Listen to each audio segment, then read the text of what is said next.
Madame, Monsieur, bonsoir. Actualité internationale dans votre émission ce soir. L'Ukraine sous la pluie de missiles russes et aussi les manifestations en Iran.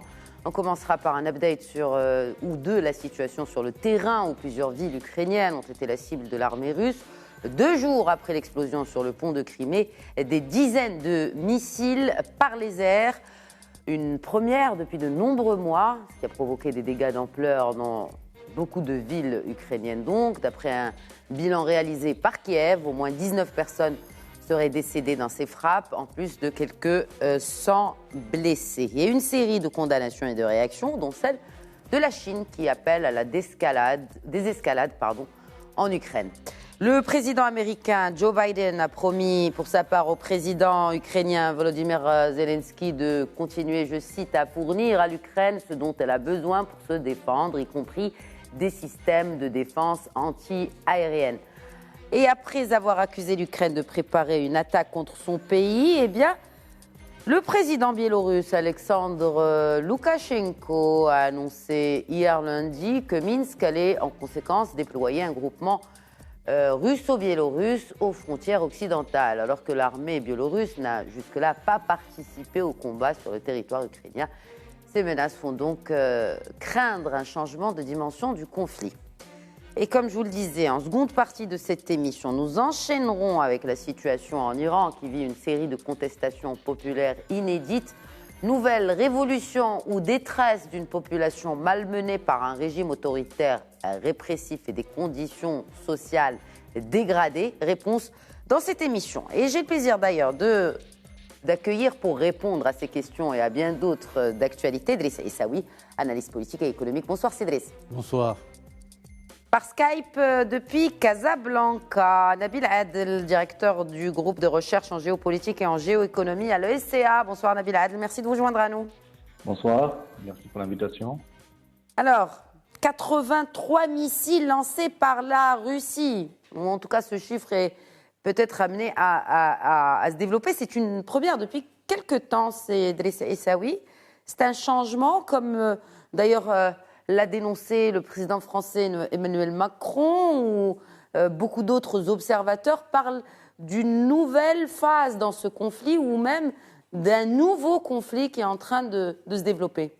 Très sincèrement, on est en train de nous amener sur un terrain qu'on ne connaît pas, qui est très loin de nous, à savoir la guerre entre l'Ukraine et la Russie, qui est en fait une ancienne partie de la Russie, etc., et qui aujourd'hui, effectivement, c'est une guerre très grave.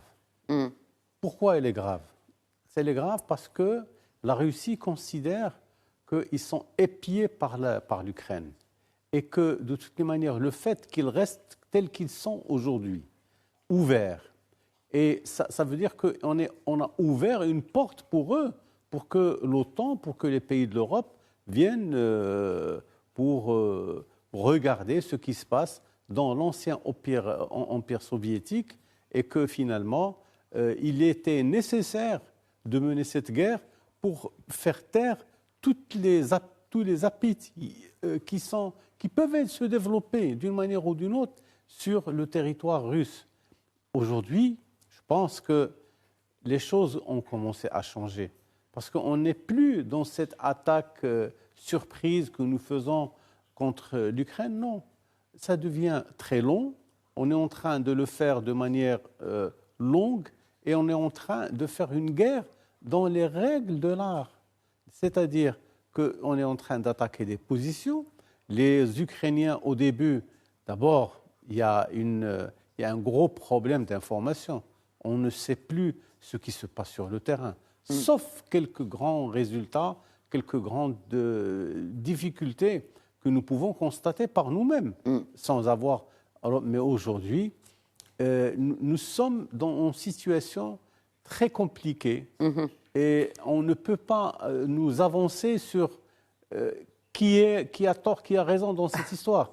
J'ai l'impression, très sincèrement, que les deux ont tort. Oui. Les deux sont dans le faux, et que ce soit la Russie ou l'Ukraine, mais les résultats, les conséquences dans l'avenir qui est très très proche, on va vivre un cauchemar pour l'ensemble de l'humanité parce qu'il y a des menaces de guerre nucléaire. Oui. Et si c'est une guerre nucléaire, je vous prie de me croire, ce ne sera pas très très beau à voir parce qu'on aura des conséquences très graves sur les populations, sur l'irrigation, sur la culture, sur tout, sachant pertinemment que la guerre sur le territoire russe n'a pas été encore déclarée. Parce que tous les combats qui se déroulent, ils se déroulent sur du territoire ukrainien. Oui, mais l'Ukraine ne va pas attaquer la Russie, Driss Essaoui. L'Ukraine est en train de se défendre et de lancer une contre-offensive. Je suis d'accord. Oui. Mais avec l'Ukraine, qu'est-ce qu'il y a? Il y a de l'autre côté la Biélorussie, il y a les Tchétchènes, il y a la Chine. Quoique certains pays disent qu'il faut arrêter, il faut arrêter ces conflits, on n'en a pas besoin. Mais ce n'est pas. Il y a l'Inde, on l'a oublié. Nous allons y revenir, parce que c'est très important le rôle de ces pays-là, et notamment la Chine et l'Inde. Nous avons déjà évoqué cela dans cette émission. Revenons, si vous le permettez, Sidris, et avec Nabil Adel, je vais lui poser la même question. Offensive donc sur les grandes villes, Kiev, Lviv et Zaporijia. Pourquoi ces villes? Pourquoi le choix de ces villes? Bon, bien sûr, Kiev, c'est la capitale.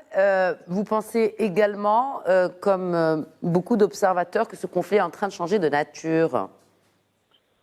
En fait, il ne change pas de nature, il change de dimension. C'est toujours une guerre entre l'Occident et la Russie, sur terrain ukrainien interposé, mais la nature n'a pas changé. Maintenant, c'est l'ampleur qui est en train de changer. C'est une réaction, quand on voit la violence des attaques, on comprend que c'est une réaction d'orgueil, que la Russie, qui avait la main haute sur ce conflit, commence à se sentir de plus en plus gênée dans ses territoires, puisque là, on s'approche vraiment de son territoire en faisant exploser le pont sur la Crimée. Les revers militaires des derniers... Est-ce qu'on en sait déjà quelque chose? On sait... Non, pas pour le moment, ce sont des accusations mutuelles. À ce stade actuel, c'est difficile de s'avancer. Cela dit, au rythme auquel le conflit avance, ça devient une longue guerre d'attrition. Et donc la Russie, aujourd'hui, sait qu'elle est engagée dans une bataille d'usure, et qui est en train de l'épuiser. Alors maintenant, vous avez les scénarios que nous sommes en train d'observer sont des scénarios de quelqu'un qui veut en finir rapidement. Donc, d'où le lancement d'attaques de grande échelle visant des centres civils pour infliger le maximum de peine au camp adverse et puis l'amener à négocier. Aujourd'hui, nous constatons que d'autre part, c'est au niveau de l'Occident, sont des réactions d'inquiétude, parce que là, effectivement, le conflit peut à tout moment échapper au contrôle si d'autres fronts s'ouvrent. Et moi, j'ai toujours appelé ça la bataille d'Ukraine et pas la guerre d'Ukraine, parce qu'il y aura d'autres fronts qui vont s'ouvrir sur d'autres... Quand vous dites la bataille d'Ukraine, elle oppose qui à qui, en fait? La bataille d'Ukraine par opposition à la guerre d'Ukraine, parce que la bataille d'Ukraine, c'est un élément d'une guerre plus globale. C'est ça. C'est pour ça que je vous demande qui sont les protagonistes de cette guerre, in fine. Voilà, tout à l'heure, vous avez rappelé que la Biélorussie peut entrer en guerre contre l'Ukraine. Et bon, aujourd'hui, nous avons la grande guerre, c'est entre c'est entre l'Occident et la Russie. La première bataille, c'est l'Ukraine. Et il se peut qu'il y en ait d'autres qui s'ouvrent dans les semaines, voire les mois à venir. Alors, l'autre élément, c'est qu'aujourd'hui, on est en train de parler de plus en plus de l'hypothèse nucléaire, même si, selon beaucoup d'experts, c'est une piste pour le moment qui n'est pas sur la table. Mais quand Joe Biden parle d'Armageddon nucléaire, il sait de quoi il parle. Et donc là, ce n'est pas une option qui est complètement à exclure. D'autant plus que si les pertes commencent à s'accumuler sur le front russe, c'est quelque chose qui est de plus en plus envisagé. Alors, comme tout à l'heure vous avez posé la question, est-ce que l'Ukraine risquerait d'attaquer la Russie? Alors, si on parle de la bataille, effectivement, il n'y a pas de risque. Maintenant, si on parle de la guerre, le territoire russe sera ciblé. C'est pour ça que les Russes avancent la menace nucléaire, parce qu'ils anticipent que la guerre finit chez eux, et ils disent que si jamais ça finit chez nous, nous utiliserons les armes nucléaires. Parce qu'aujourd'hui, la guerre est clairement entre l'Occident et la Russie. L'Occident qui veut en finir avec la puissance de Vladimir Poutine, qui est en train de changer les équilibres hérités de la Deuxième Guerre mondiale. Et ils veulent en finir avec cette menace, sauf que pour en finir avec cette menace, il faut porter la guerre à l'intérieur de la Russie, ce à quoi la Russie riposte par la menace d'utiliser les armes nucléaires. Et donc là, la guerre est en train de prendre une autre tournure par l'ampleur. Nous avons vu des pays comme la Chine et comme l'Inde commencer à prendre leur distance de la Russie. Comme on l'a dit sur cette émission il y a quelques temps, si jamais la Russie utilise ne serait-ce que les armes nucléaires tactiques, là, elle sera complètement isolée sur la scène internationale. Est-ce que la Russie est prête à payer ce prix? Je pense qu'au vu de la tournée des événements, ce n'est pas à exclure, mais aujourd'hui, nous constatons un changement d'ampleur qui peut toucher plusieurs autres zones. Oui, changement d'ampleur et changement de dimension aussi de cette guerre en Ukraine. Alors, donc c'est une démonstration plus de force ou de faiblesse, ou un aveu de faiblesse, ce bombardement massif qui a été mené par l'armée russe, que Poutine confirme une campagne massive de bombardement, donc peut-être c'est pas fini. Donc est-ce que, comme le disait Nabil Adel, c'est vraiment... Là, on est en train de montrer une certaine frilosité du pouvoir russe, ou au contraire, on est en train de montrer ses muscles? Les deux. Les deux, parce que oui. Poutine ne peut pas se priver du plaisir de montrer ses muscles, de montrer qu'il avait raison, de montrer que c'est lui, c'est-à-dire que la raison est de son côté. Et en fait, quand il fait ces frappes qui ont été calculées, rappelons-nous le début de ce conflit, de cette bataille de l'Ukraine, comme l'a dit Adel depuis tout à l'heure, c'est une bataille qui est très particulière. Elle intervient à un moment donné où l'humanité entière est en train de vivre sous la menace d'une grande récession. Et d'ailleurs, c'est le FMI et la Banque mondiale qui sont en train de l'annoncer pour 2022, 2023 et même 2024. C'est-à-dire que nous n'aurons pas de répit, nous n'aurons pas de possibilité. Regardez ce qui se passe aujourd'hui en Angleterre. On n'arrive pas à nourrir correctement les gens. Les gens vont vers les grandes surfaces commerciales pour récupérer les produits pourris, pour les manger. Ils attendent l'aide publique, mais malgré tout, ils n'ont pas les moyens. Est-ce que c'est à cause de l'Ukraine ou... Non, c'était déjà en cours? Non, c'est un process qui avait déjà commencé. Pour le cas de l'Angleterre, on ne va pas en parler tout de suite, mais pour ce qui se passe au niveau mondial, c'est un mélange. Vous avez la Covid-19, vous avez la crise financière qui s'en est suivie, vous avez également aujourd'hui cette bataille entre l'Ukraine et la Russie qui pose un problème d'approvisionnement en pétrole et en gaz naturel et aussi en matières premières. Tout ça, si vous le mélangez, ça vous donne la situation explosive que les pays sont en train de vivre. Et de toutes les manières, l'Ukraine n'est qu'au début de son malheur. Ça n'a pas fini. La Russie aussi, parce que la Russie est un pays qui est très fragile, parce qu'il ne peut pas supporter que la guerre puisse se dérouler sur son territoire. Heureusement, enfin, aujourd'hui non, mais demain, on verra des batailles au sein des grandes villes russes, parce que les Ukrainiens, ils connaissent très bien la Russie, ils connaissent les arcanes et la manière de tordre le bras de la Russie et d'apporter le maximum de mal à ce pays. Les Ukrainiens, aujourd'hui, c'est le va-tout. On n'est pas dans une logique de préservation de soi, mais de défense du territoire national. Et quand on est dans cette logique de défendre le territoire national, tout peut passer à la trappe. Tout peut passer à la trappe et il y a eu aussi ce changement du commandement militaire en Ukraine, du commandement russe, Nabil Adel, avec la nomination du général Sergueï Sourovikine. Un personnage quand même qui est connu pour sa brutalité il est sanguinaire. est sanguinaire. Un mot et un commentaire sur cette nomination et aussi sur le fait qu'on parle de moins en moins de dissensions au sein du pouvoir, ou en tout cas au sein à Moscou, ou au sein du pouvoir russe, militaire soit-il ou législatif. Vous savez ce qu'on dit dans les guerres, la première victime, c'est la vérité. Donc, on ne peut pas savoir ce qu'il en est réellement au sein de l'intelligentsia russe. Maintenant, par rapport à la nomination de ce général, il faut comprendre que ce général qui a fait beaucoup de mal à la population syrienne et qui a infligé beaucoup de peine, arrive dans un terrain qui est complètement différent. La Syrie a été abandonnée à elle-même. Aujourd'hui, l'Ukraine n'est pas abandonnée. Il était presque en train dans une promenade en Syrie. La résistance n'avait pas de défense aérienne, il était sous-armé, était divisé. Alors aujourd'hui, il arrive d'abord dans un pays qui est puissant militairement et derrière lequel est tout l'Occident. Donc, croyez-moi, ça ne va pas être une balade de plaisir pour lui. Et ce qu'il a réalisé en Syrie, en guillemets, ne sera pas forcément reproduit ici en Ukraine. D'abord parce que le terrain de bataille n'est pas le même, le niveau d'équipement n'est pas le même, le niveau d'engagement des troupes n'est pas le même. Et puis surtout, rappelons-nous qu'en Syrie, il y avait très peu de troupes russes sur le terrain. C'était plutôt Hezbollah et les Iraniens qui faisaient le travail.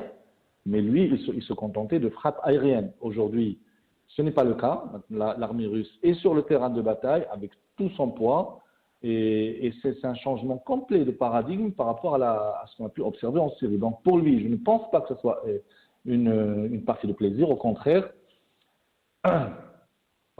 il va devoir faire beaucoup de brutalité pour venir à bout de l'armée ukrainienne. Alors maintenant, plus il fait de la brutalité, plus il se met, lui et son régime, sous le coup de sanctions internationales pour génocide, la situation est vraiment critique.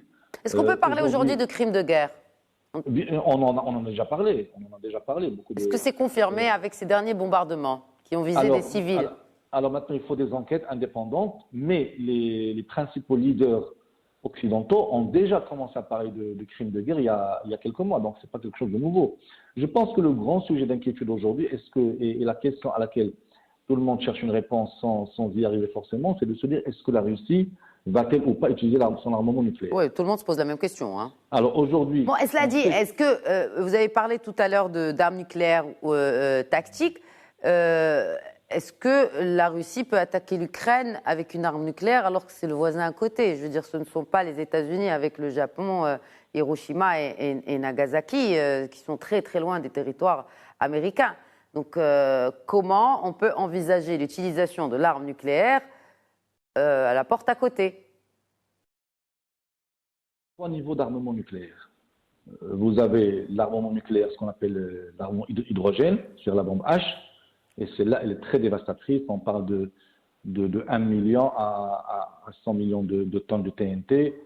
Juste pour donner une idée, Hiroshima, c'était 22 000 tonnes. C'est pour vous dire à quel point ce sont des armements très destructeurs. Vous avez les armes nucléaires stratégiques, qui, eux, ont une force de destruction moins importante, mais qui demeure quand même fortement élevée. Nous parlons de plus de 20 000 tonnes. Et puis nous avons l'armement tactique. Alors l'armement tactique peut être utilisé avec l'armement conventionnel. Le rayon de contamination est fortement limité par rapport aux deux autres premières armes nucléaires. Et donc, c'est quelque chose qui peut être envisagé dans des guerres limitées pour justement sceller le sort d'une guerre. Maintenant, je pense qu'aujourd'hui, Poutine est plus dans l'utilisation de l'arme nucléaire tactique, c'est-à-dire pour infliger le maximum de dégâts à l'Ukraine et l'amener à la reddition. D'ailleurs, c'était grâce à ça qu'on a amené le Japon à la reddition pendant la Deuxième Guerre mondiale. Là, ça devient complètement déséquilibré. Maintenant, le champ de contamination, bien qu'il reste important, n'est pas aussi important que les autres bombes, mais aujourd'hui, ce qui empêche la Russie d'utiliser ce genre d'armement pour sceller le sort de cette guerre, c'est la réaction internationale. Là, effectivement, la Chine et l'Inde, tous les grands pays vont isoler la Russie, c'est que c'est un coup qu'elle ne peut pas supporter. Donc, oui, mais c'est déjà le cas, Nabil Adel. Enfin, je veux dire. Non, beaucoup plus. Non, beaucoup mais plus, l'isoler comment, beaucoup plus? Écoutez, aujourd'hui, si maintenant la Russie, enfin la Chine, l'Inde et d'autres pays se joignent au mouvement de sanctions, la Russie ne tiendra pas 4 semaines. Non, mais est-ce que l'Inde et la Chine peuvent justement se défaire de leurs intérêts, notamment économiques, avec la Russie? Je veux dire, l'Inde, aujourd'hui, l'une des principales raisons pour lesquelles l'Inde a enregistré un taux de croissance à 2 chiffres alors que le monde entier est en récession, c'est parce que, en partie grâce au gaz russe qu'elle achetait ou au pétrole russe que l'Inde achetait, raffinait et revendait aux Européens. Enfin, mais aujourd'hui, à partir du moment où vous utilisez l'armement nucléaire, vous sortez d'équations traditionnelles. OK. Et là, parce que vous ouvrez la voie, parce que si la Russie utilise l'arme nucléaire, tous les experts américains, y compris d'anciens généraux et d'anciens responsables de la CIA, ont dit que les États-Unis vont riposter par l'usage nucléaire. Donc là, vous faites rentrer le monde dans une escalade dont il peut se passer. Maintenant, profiter d'une bataille ou d'une guerre momentanément pour tirer quelques dividendes économiques, c'est toujours envisageable. Maintenant, si la Russie franchit la ligne rouge et utilise l'armement nucléaire, croyez-moi, même la Chine ne pourra plus se mettre de son côté parce que rien ne justifie un tel acte. Très bien. Et si les grandes puissances telles que l'Inde et la Chine se joignent au mouvement de sanctions sur la Russie, elle ne tiendra pas 4 semaines. Est-ce que c'est envisageable, Drissa Essaoui, en toute objectivité, que même si, bon, maintenant on a quelques déclarations ici et là de la part de... Il y a eu la réunion de Shanghai et le sommet de Shanghai et l'Inde s'est dite préoccupée. Aujourd'hui, la Chine appelle à la désescalade. Enfin, en tout cas, on sent quand même qu'il y a beaucoup de prudence, mais que les langues commencent à se délier. En termes de langage diplomatique et de politique étrangère, est-ce que vous pensez que l'Inde et la Chine sont en train de lâcher la Russie, plutôt en langage familier? C'est un début, sincèrement. Oui. Quand on commence au niveau du langage diplomatique, quand on lance ce genre de phrase, ça veut dire que, attention, on est avec vous, mais on est vraiment capable de vous lâcher. Pourquoi? Parce que moi, je me rappelle avoir visité le Japon et j'ai vu un peu les sites sur lesquels la bombe a été lâchée. Au jour d'aujourd'hui, parce qu'il y a des musées, il y a un travail. C'est atroce, c'est atroce. Parce qu'on vous montre des photos des gens qui circulaient dans les rues. Après le bombardement, ça devient une calamité, Et l'humanité ne peut pas oublier ça, sincèrement. On ne peut pas oublier le fait qu'à un moment de folie, on a lâché une bombe qui peut déraciner tout. La nature, l'homme, etc., tout. On ne peut pas aller vers ça, je pense, parce qu'en fait, il y a plusieurs types d'armements aujourd'hui qui peuvent faire du mal, qui peuvent créer des problèmes, qui peuvent donner un avantage sur le terrain, même si vous n'avez pas de troupes sur le sol. Mais j'ai l'impression qu'ils ne sont pas prêts à le faire. Parce que la Russie, depuis un moment, elle a un armement qui commence à vieillir, il faut le dire. On n'a pas parlé d'armes chimiques. Et s'ils utilisaient des armes chimiques, pas nucléaires? Non, il peut. Alors, ça a été utilisé en Syrie, ça a été utilisé dans beaucoup d'autres pays. La Syrie, c'est un crime contre l'humanité. On l'a fait pour gazer des citoyens, des citoyennes qui sont dans leurs abris. À un moment donné, ils sont rejoints par un nuage de bactéries qui leur a pourri la vie de manière complète. Alors, est-ce qu'on veut faire ça au niveau de l'Ukraine? Moi, je pense que ce n'est même pas souhaitable ni imaginable que l'on puisse faire ce genre d'attaque entre la Russie et ces pays-là. Parce que ce ne sont pas des pays qui sont complètement étrangers à la Russie. Ils étaient dans le groupement de l'URSS avant. Ils ont travaillé ensemble, ils étaient ensemble. Mais aujourd'hui, on est en train de leur montrer un autre visage. Mais je pense que la Russie doit réfléchir. Mais est-ce que Vladimir Poutine est aujourd'hui dans cette logique. Je n'ai pas l'impression, sincèrement. Qui sont les alliés qui restent à Vladimir Poutine, Nabil Adel? Donc on a parlé de la Chine, de l'Inde en demi-teinte, et il y a la Biélorussie qui se dit prête, en tout cas le Loukachenko s'est dit prêt à envoyer des troupes, donc peut-être à la frontière, peut-être aussi c'est l'appel qui a été lancé aux Russes pour rejoindre le front en Ukraine. Aussi les autorités ukrainiennes qui dénoncent les Tchétchènes, qui sont déjà sur le terrain. Ils sont sur le terrain. Absolument. Mais il y a aussi maintenant, Nabil Adel, le fait que, on commence à parler de l'Iran.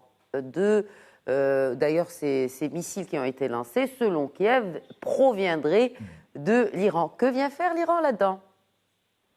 En fait, il faut voir dans cette question d'alliance, vous avez deux types d'alliances. Alors, vous avez les alliances qui sont là, manifestées, et puis vous avez des alliances qui sont plutôt tacites. Par exemple, si on prend la décision de l'OPEP+, de réduire sa production de 2 millions de barils, ça, c'est presque un soutien à M. Poutine dans cette crise. Alors maintenant, ceux qui sont déjà annoncés comme soutien à M. Poutine, ou du moins, ils ne sont pas dans une situation d'animosité, vous avez effectivement les BRICS, même si certains pays commencent à prendre leur distance.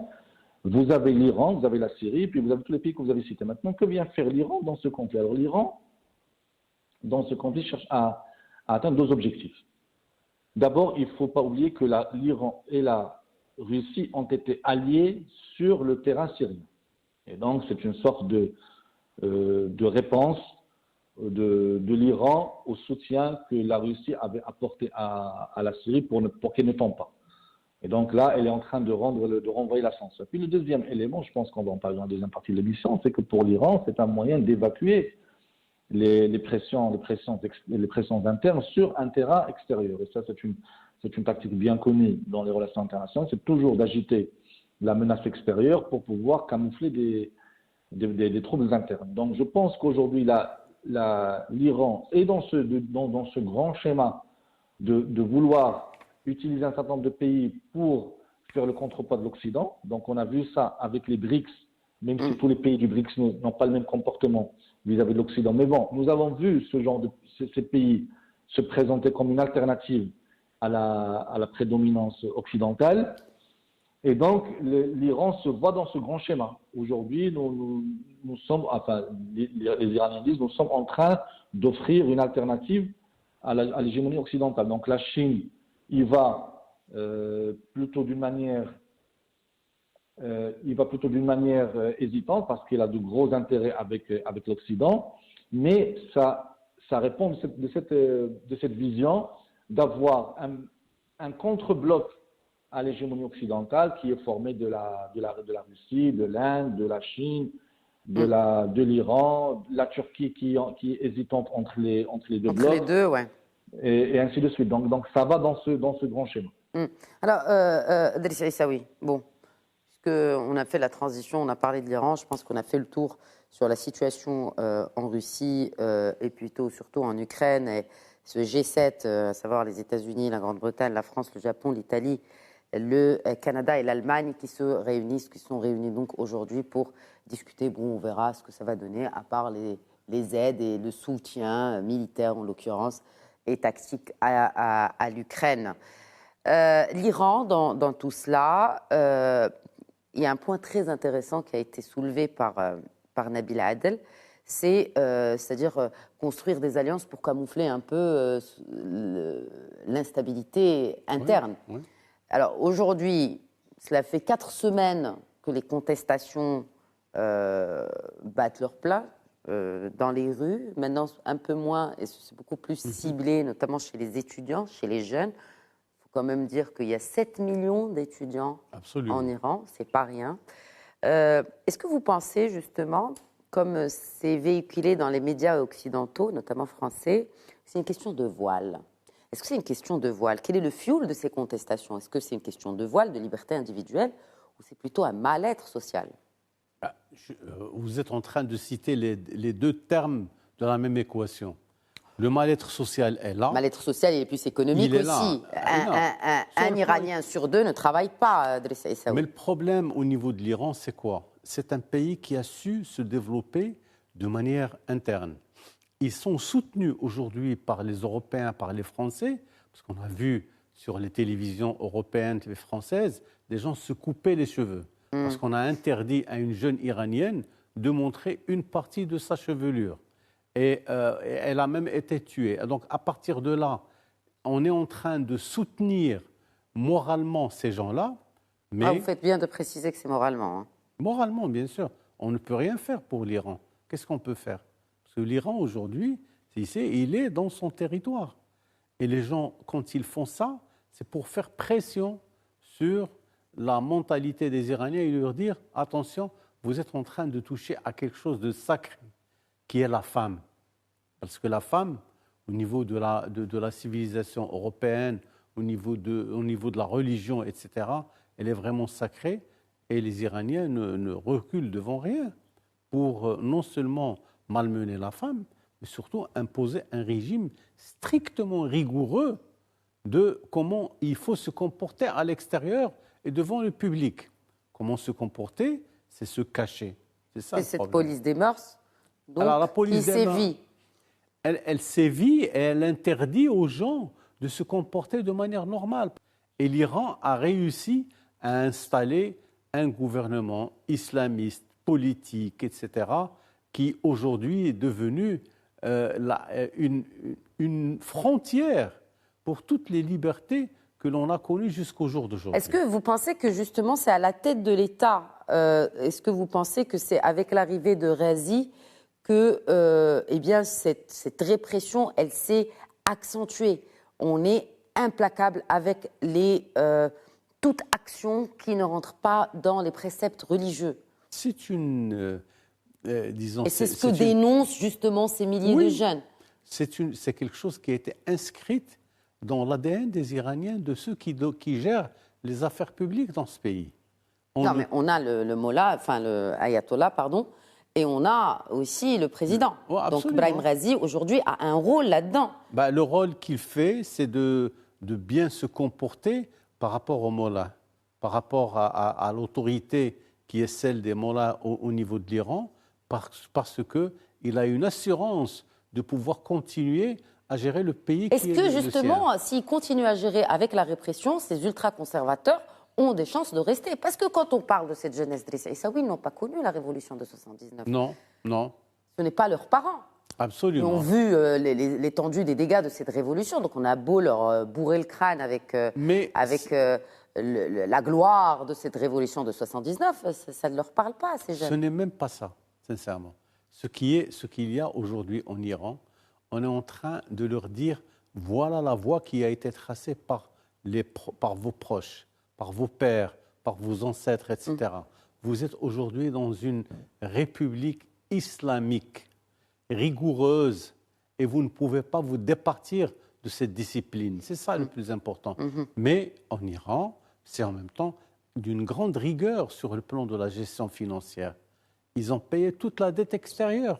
C'est extraordinaire. C'est un pays qui, par certains égards, il est admirable parce qu'il a fait un travail au niveau de la gestion des affaires publiques que beaucoup de gouvernements n'ont pas pu faire. Mais il y a beaucoup de pauvreté, hein, Drissa Essaoui. Comment? Il y a beaucoup de pauvreté en Iran. Non, la pauvreté, quand on cache, quand on interdit aux gens de s'exprimer, on fait toujours les choses de manière détournée. La pauvreté, elle existera toujours. Les différences et les violences faites aux femmes. Donc, et avec vous faites bien de dire ces violences-là, elles sont quasi quotidiennes. Il y a l'affaire de Mahsa Amini qui a fait exploser un peu les choses. Cette jeune Iranienne d'origine kurde qui a été arrêtée par la police des mœurs et qui est décédée pour on ne sait quelle raison. C'était le 13 septembre dernier parce qu'elle n'aurait pas porté le voile correctement. Nabil Adel, j'aimerais vous faire réagir sur un point important. C'est cet Iran qui subit embargo après embargo. Et si la situation économique s'est dégradée, et socio-économique notamment s'est dégradée, c'est à cause notamment des sanctions occidentales. Donc, Idriss Essaoui parlait tout à l'heure de soutien moral en coupant une mèche, mais c'est la population iranienne aujourd'hui, elle souffre de ces embargos. Quand bien même ils se suffisent, il y a une autosuffisance par rapport à tous ces embargos qui se sont succédés, mais in fine, l'Occident n'aide pas les Iraniennes et les Iraniens. Alors, juste un point, je voudrais juste revenir par rapport à cette confusion réalisée par certains médias sur cette histoire de voile. Alors, il ne faut pas confondre l'élément déclencheur et la cause profonde. Tout à fait. Et ça sont deux choses très différentes. Mais c'est le cas, et notamment chez les médias français. Hein. Ce qui est mis aujourd'hui au devant de la scène en France, c'est le port du voile. Mais bon, c'est pour des considérations politiques et qu'on connaît bien sûr avec cet islam en France. Alors malheureusement, les médias doivent essayer autant que faire se peut rester au moins dans une certaine neutralité pour présenter les choses sans y mettre beaucoup d'apports idéologiques. Aujourd'hui, l'élément déclencheur peut être cette histoire de voile, comme l'élément déclencheur de tout le printemps arabe était le jeune voilier qui s'est immolé par le feu. Maintenant, c'est l'élément déclencheur, c'est pas la cause profonde. Alors, vous avez plusieurs causes profondes à cette situation en Iran. Alors, d'abord, on dit que l'ayatollah Ali Khamenei serait mourant. Et donc, vous avez une guerre de succession qui va se déclencher d'une manière assez violente. Et l'une des expressions de cette guerre de succession va se retrouver dans la... Vous pensez à la guerre civile, Biladel ? Non, pas une guerre civile, c'est un système qui, bien qu'il est fermé, c'est un système qui est solide, qui a des appuis solides. Ok. Donc aujourd'hui, je pense que ce sont des guerres de clans, pour préparer la succession. Chaque clan essaie de montrer l'autre comme étant fragile, mais croyez-moi, au bout de quelques temps, c'est une révolution c'est une révolte qui va rentrer dans l'ordre, parce que les éléments objectifs d'une révolution ne sont pas encore réunis dans cette révolte. Peut-être qu'ils vont arriver plus tard, mais aujourd'hui, les trois éléments constitutifs, à savoir la dissension au sein de l'équipe dirigeante, un des deux corps puissants, à savoir l'armée ou la police qui se joint au mouvement, ou bien un mouvement de masse qui fait que le nombre de personnes sur la rue dépasse le nombre de balles dans les fusils à revolver, sont les trois éléments qui font basculer une révolte à une révolution. Les trois éléments ne sont pas vérifiés aujourd'hui en Iran. Donc tout ce qu'on peut dire, c'est une guerre de clans, qui a ces manifestations dans ce mouvement de rue. Certaines parties peuvent avoir profité de l'élément déclencheur qu'est cette révolution, cette contestation de voile, pour alimenter le mouvement et orienter la succession dans un sens comme dans l'autre. Rappelons que, par exemple, dans le cas égyptien, on sait aujourd'hui que les mouvements sur la place Tahrir étaient protégés par l'armée, qui refusait que Moubarak transmette la présidence à son fils. À son fils, oui. Mais dès que les choses sont rentrées dans l'ordre, c'est bon, on n'a plus parlé de révolution jusqu'à aujourd'hui. Donc souvent, c'est d'ailleurs la même chose, c'est produit en Algérie. Quand on a refusé à ce que Bouteflika fasse un 5e mandat, on a laissé la rue s'exprimer un moment, le temps de faire les changements qu'on a eu à faire, et puis après on n'en parle plus. Donc je pense qu'en Iran, c'est un schéma pareil qui se produit sous nos yeux. Ça doit être une guerre de succession pour voir qui est le successeur de Khamenei, sachant que le vrai pouvoir en Iran n'est pas entre les mains du président, mais entre les mains de l'ayatollah. Oui, ayatollah, bien sûr. Oui, bien sûr. Et donc là, c'est une succession, c'est une bataille qui est larvée. Je pense que même l'Occident doit s'y mettre pour avoir quelqu'un. Est-ce que justement l'Occident ne s'y est déjà pas mis, puisque bon, après c'est de la démagogie iranienne et des gardiens de la révolution, comme quoi il y a cette main cachée de l'Occident, nommément les États-Unis et Israël, qui ravivent les flammes et qui font que les manifestants sortent dans les rues, etc. Quel est aujourd'hui le rôle de cet Occident ? Je vous ai parlé tout à l'heure du rôle de l'Occident à travers les embargos dans la situation socio-économique dans laquelle se retrouve aujourd'hui la population iranienne. Quel est le rôle de l'Occident dans ces manifestations, dans l'avenir de ces manifestations ? Bien sûr, il y a eu une vague internationale de soutien avec des femmes cette fameuse scène de femmes qui se coupent une mèche de cheveux. Mais soit. Non, écoutez, je pense que c'est beaucoup plus profond que ça. l'Occident défend ses intérêts, Israël défend ses intérêts, la Russie défend ses intérêts, la Turquie va défendre ses intérêts sur le terrain qu'est l'Iran. Et chacun essaiera de faire peser la balance du côté du candidat qu'ils estiment servir le mieux leurs intérêts.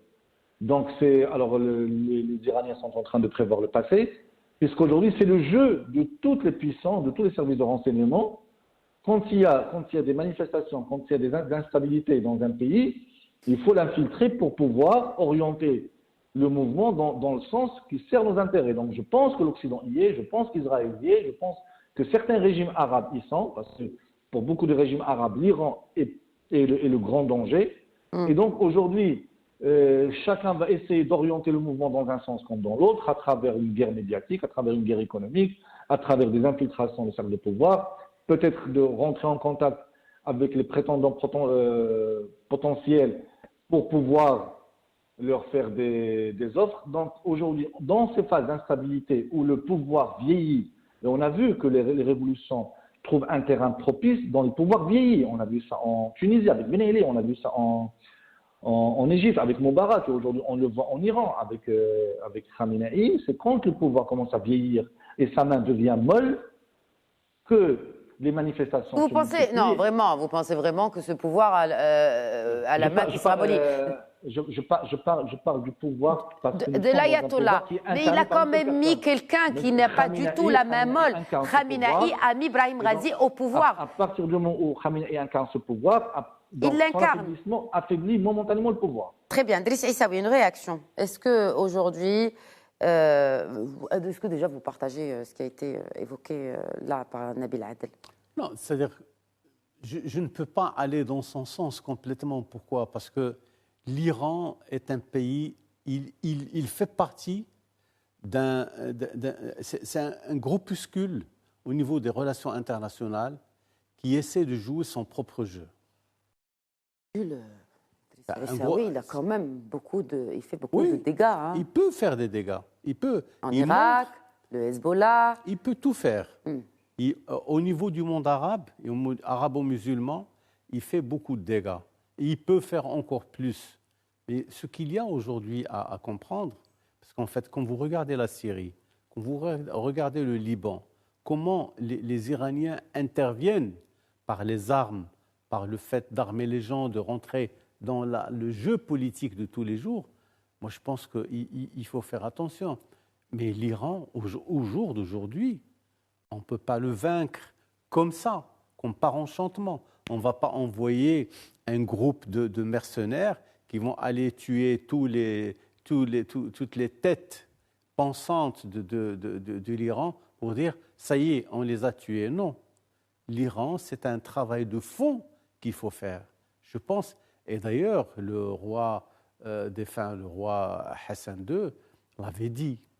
Il l'avait dit sur la manière dont les Iraniens travaillent, sur leur manière de communiquer, leur manière de gérer les choses, d'évoluer. Parce que, comme c'était un fin politique, il a fait cette analyse. Il connaît ces gens et, de toutes les manières, à partir de là, il avait pris sa position qu'il était contre le système iranien. Il ne peut pas l'accepter. D'ailleurs, le Maroc a essayé d'ouvrir les possibilités de négociation avec eux. Les Iraniens sont allés en Algérie et ils ont implanté leur système là-bas. Et ils sont en train, c'est des amis intimes du pouvoir militaire algérien. Au Maroc, non.